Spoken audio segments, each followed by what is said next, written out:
Hello guys, it's Letty. Point this thing down. So guys, I got a new video for you. Top 6 80s movies, guys. The 80s was a superb decade for movies. Oh my goodness. We had a lot of movies. It was so hard narrowing down these 6 movies. But what I based my selection on, as far as my favorite movies, is movies that I watch over and over again. I've seen 1,000 times and they never seem to be outdated or anything like that. So these definitely are the movies that fit into that category. So without further ado, let's get to the list. These movies are actually in order of number 1 will be my favorite one. Will be my absolute favorite movie. So let's get to it. Number 6 is Vacation. National Lampoon's Vacation. Yes, this movie stars Chevy Chase, Beverly D'Angelo, and Anthony Michael Hall.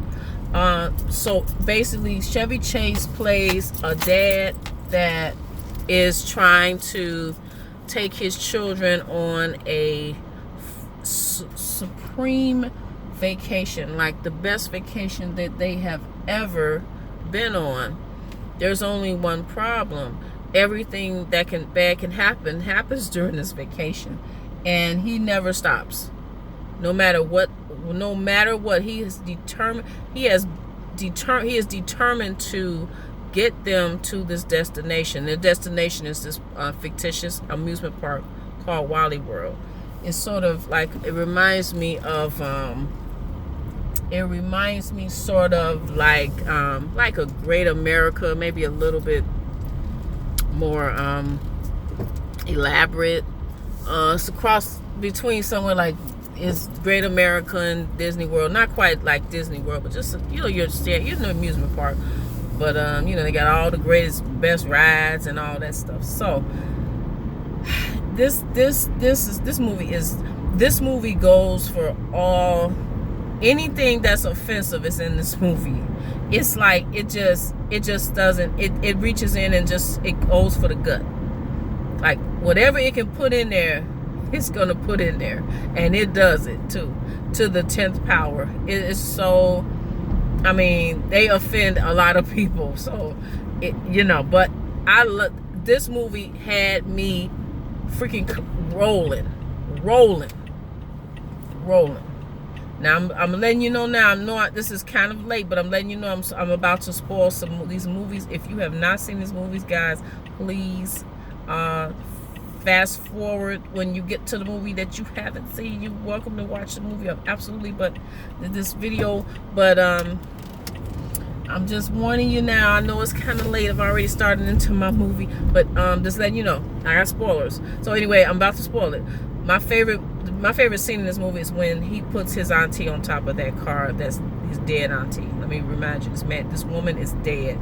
They were trying to take her somewhere. She caught a ride with them, and they put her dead body on top of the car in the rain. Okay, and I just could not believe they were doing that. My mom was in tears. Like, we were literally in the movie theater. We could not believe we were seeing this. Like, I just said, I could not believe they were going for that. This movie is off the chain. I don't know how else to describe it. It is off the chain. It is so funny. It's several scenes. There's so many scenes that I could describe. That really is the one that's the funniest. You got his disgusting cousin Eddie that saying things that's inappropriate, looking inappropriate, just doing stuff that's inappropriate. Just totally obnoxious, and he is funny, and this is his introduction, and it's crazy. Played by Randy Quaid, of course. Great actor. This movie is crazy. That's all I can say. Crazy. Number 5, The Breakfast Club. Oh, the quintessential teen movie. starring some of the Brat Packers. And if you guys from the 80s know what I'm talking about, we called them the Brat Pack. The Brat Pack is a group of young people that were actors back in the 80s that were in a lot of good movies and in a lot of not high budgeted, but high grossing movies, teen movies. This movie is so, it really takes you right back to high school because it relates to I'm sure everybody can relate to something that is discussed in this movie. So basically, this movie stars Molly Ringwald, Judd Nelson, Emilio Estevez, Anthony Michael Hall, and I forget the man that plays the principal's name, but he's an actor. He's been in a lot of 80s movies. So basically, this movie stars, it's about teenagers that get detention, and they're basically their day in detention, and they spend detention in the library, and the set doesn't change because they're basically in the library. So this is basically a dialogue driven movie, such as I would think like a dialogue movie would be Pulp Fiction. It's on that order. It's not similar to Pulp Fiction, but it's the dialogue movies. Shawshank Redemption. I love dialogue movies because, I don't have to have a lot. If the dialogue is well written and it's interesting, that moves the story along, and then you see the evolution of these characters through the dialogue. Mostly, they're not really doing much. They get into a little bit of rambunctiousness that they like to taunt the principal, or I don't know if that's the principal or the person that's overseeing them, the adult, during their stint in detention. So basically, they're stuck there all day. But I mean, the dialogue is so interesting, and they learn about each other, and they realize that maybe, I probably misjudged this person. I thought she was this, that, and the other, or he was this, that, and the other, based on my friends, other people saying, gossiping, my opinion, my biasness. So, they learn all of them go through a metamorphosis in this movie, and it's basically dialogue driven, and that's brilliant. That's brilliant. When you can move a movie along with dialogue, that means the dialogue is well written. The characters are acting excellent. I mean, the acting is superb, especially Judd. Let me get his name right, not Judge.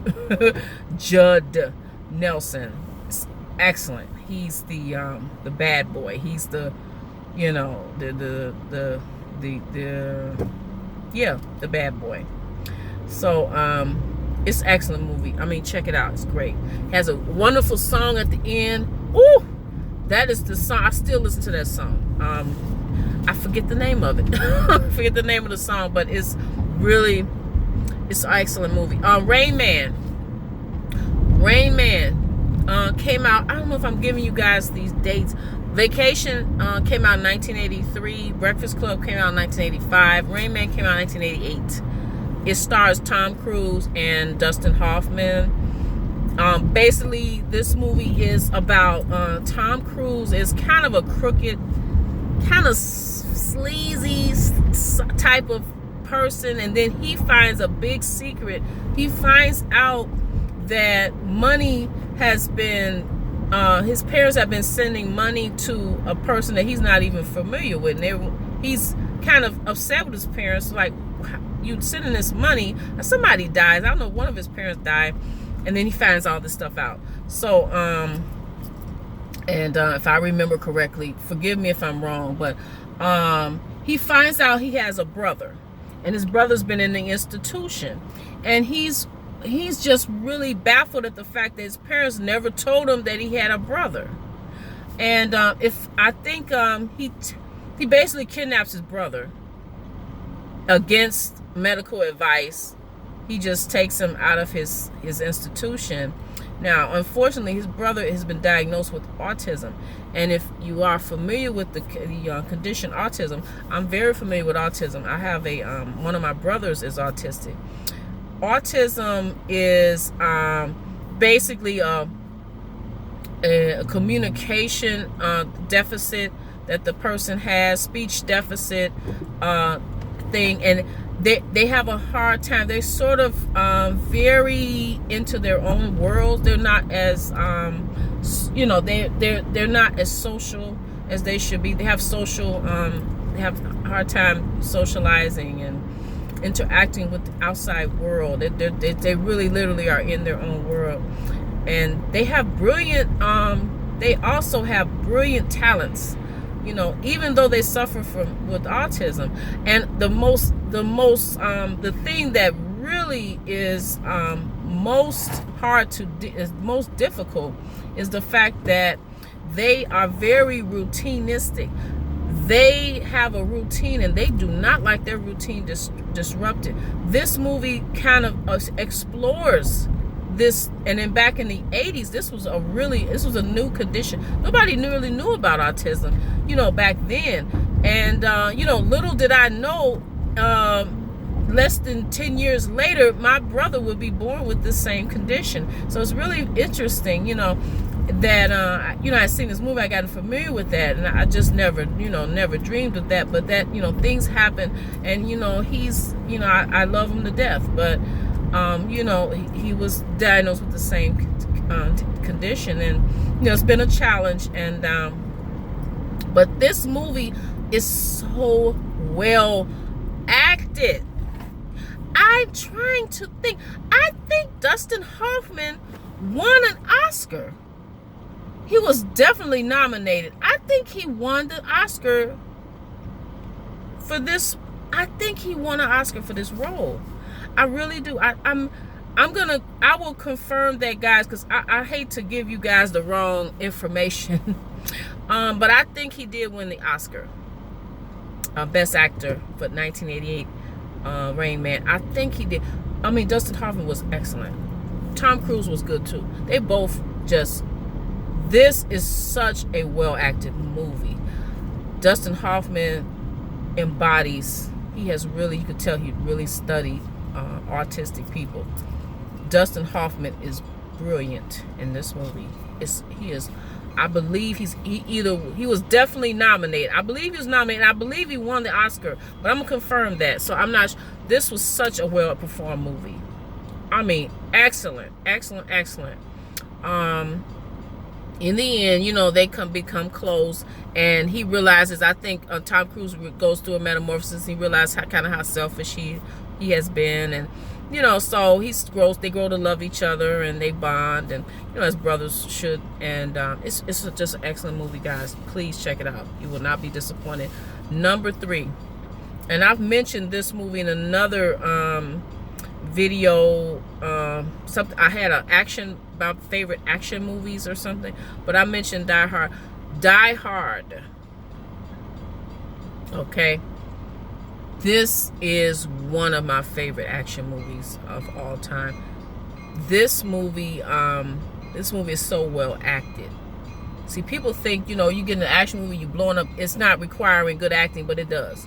The acting still has to be good too. You can't just blow up something and then, just be mind-numbing and don't really perform. Bruce Willis, and he did his stunts too in this movie. Yes, he did. Bruce Willis is bad. Okay, and bad as good. Okay, not bad. Bruce Willis was doing his own stunts. He acted good. He had comedy going on. The villains were believable. The situation was believable. He was believable as a cop. You could believe this. He was an everyday guy. He got caught up in the wrong place at the wrong time, and it's just so excellent of a movie. I thought he was so funny.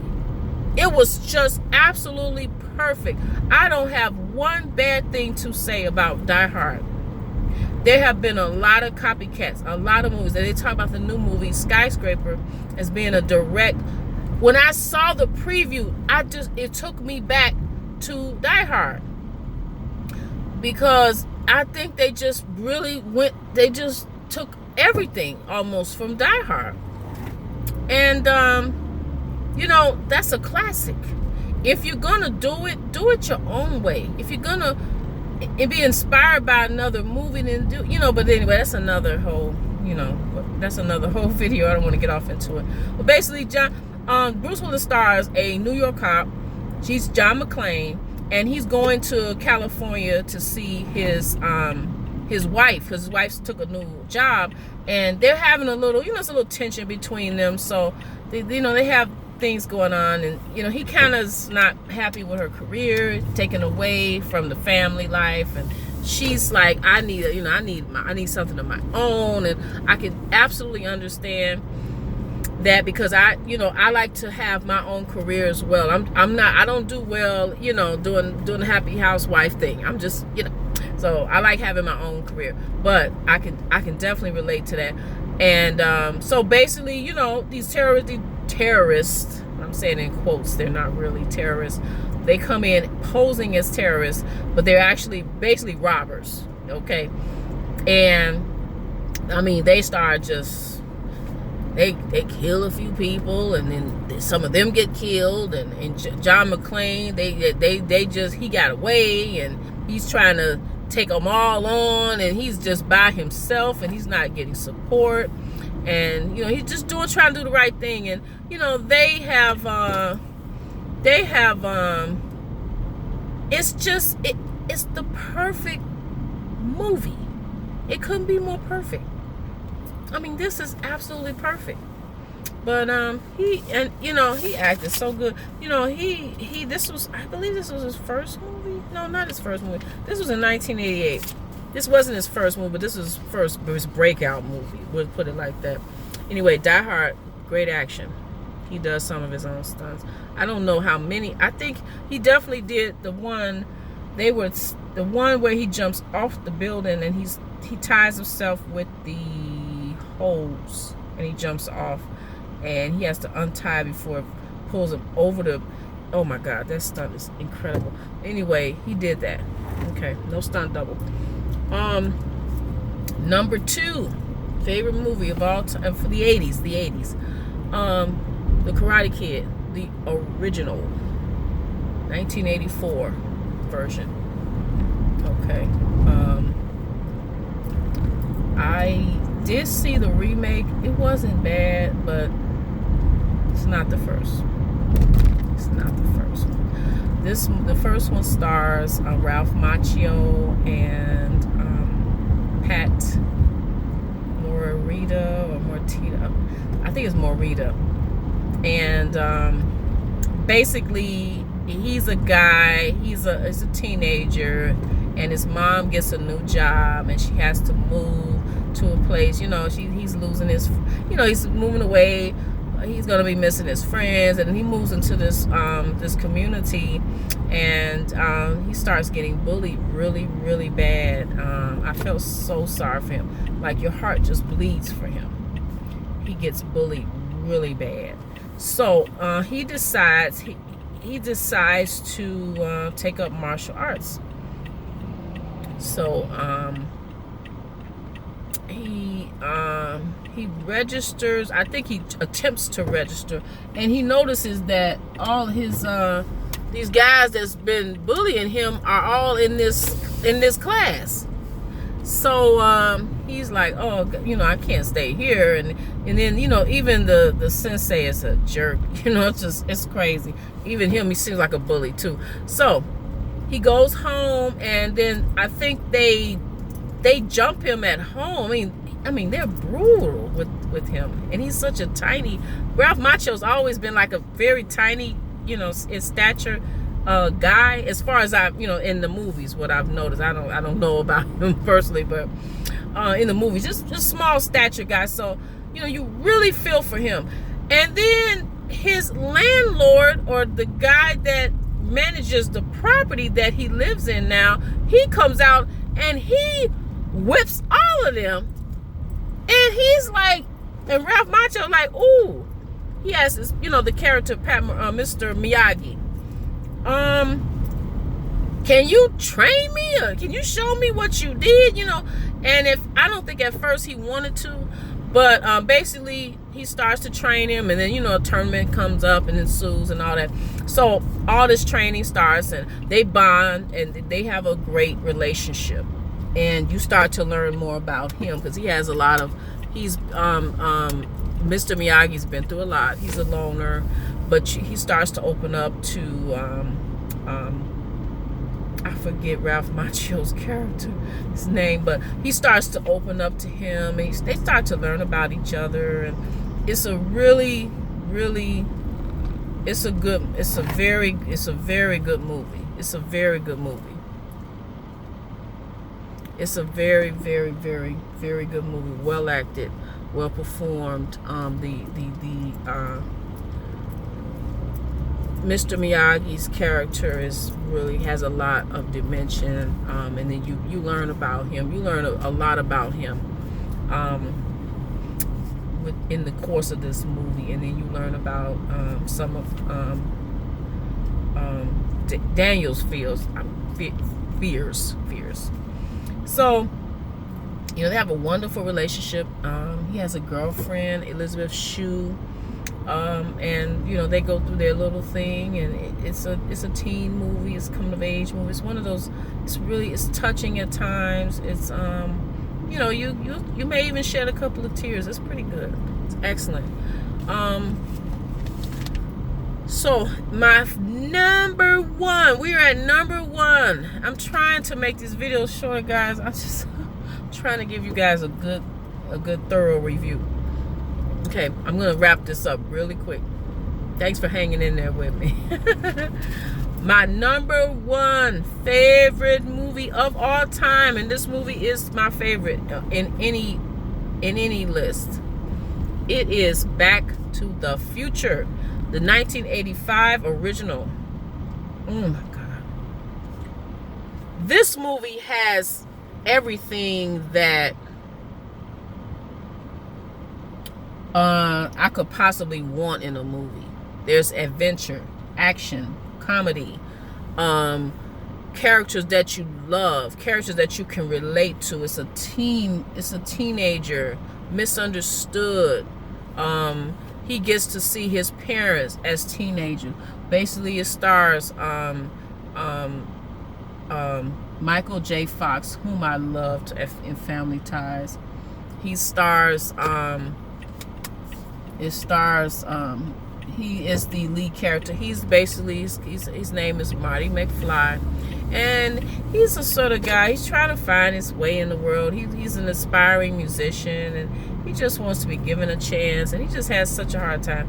You know, he can't get to school on time. He's hanging out with Doc Brown. They have an interesting relationship. Doc Brown seems to be his only friend. Like, for some reason, he doesn't have any other friends but Doc Brown, and he has a girlfriend. But so anyway, you know, Doc Brown invents this time machine, and you know, he accidentally sent back to 1955. His parents, he bumps into his parents when they're teenagers, and he learns a lot about his parents. Is, you know, parents tell their kids certain things. That's what makes this movie so endearing. We tell our kids things, and sometimes we share some details, and sometimes we don't. We make ourselves seem a little bit more innocent than maybe what we really were, and that's exactly what they did. Because, you know, his mom is coming on to him, and she was, you know, she was drinking, and she was just doing all these things that, you know, when according to what he's always known of his mom has been, you know, I didn't do this, I didn't do that, you know, and you know, so it's really interesting to see them as teenagers. So he has a problem. He has a problem. First of all, he's back in a time where the fuel that he needs, which is plutonium, is not available for him to. That's what the car needs to get him back to his time, 1985. They don't have it. It's not available, you know. Although it really wasn't available in 85, because I think he stole it, but you know, that's another little plot twist. But yeah, so he has a problem. He's trying to get back to 1985. He has interrupted his the meeting of his parents, so he is basically threatening his own existence. So he has some serious issues. So he has to try to get them back together, try to get back to 1985, and figure out a way to get the fuel that he needs to get the car to 88 miles per hour. And it's very it's very tense. And he runs into the younger Doc Brown, and I mean, he has some, it's like 3 different things going on that he has to kind of fix. He has problems. Plus, he's dealing with a bully. He's dealing with the younger version of his dad's bully. Now he's being bullied in addition with his dad. So they both are being bullied by Biff. Biff is, really, he's a fun character. But anyway, this movie is just filled with, it's just absolutely perfect. 5 stars. I mean, great movie. This is my favorite. I have bought the box set with all 3 of them, the sequels, all 3 of the movies in there. But anyway, guys, like, comment, subscribe. That is my list. I hope you enjoyed it, and tell me what your favorites are. Tell me what your favorite movie of all time is, if you can, if you think about it, or what movies do you like? Have you seen some of these movies I mentioned?